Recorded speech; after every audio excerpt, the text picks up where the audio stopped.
साहित्य के इतिहास लेखन से संबंधित विभिन्न दृष्टियों का हमने इस सप्ताह की 3 अध्यायों में अध्ययन किया है।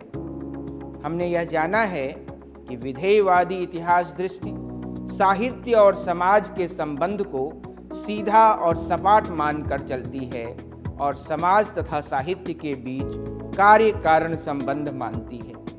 वहीं मार्क्सवादी दृष्टि ऐसा नहीं मानती।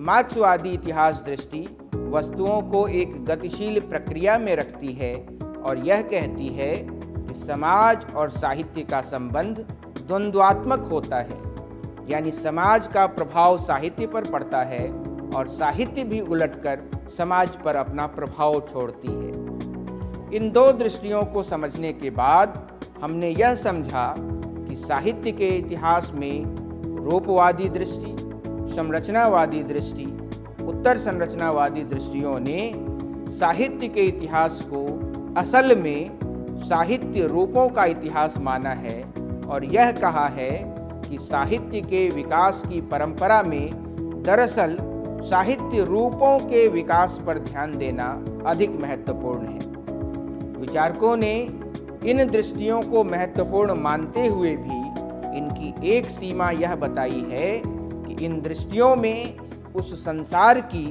और उस समाज की उपेक्षा की गई है जिसमें रहते हुए साहित्यकार रचना करता है। जाहिर है, इन सारी दृष्टियों पर चर्चा करते हुए हमारे सामने साहित्य के इतिहास को देखने का परिप्रेक्ष्य स्पष्ट हुआ है।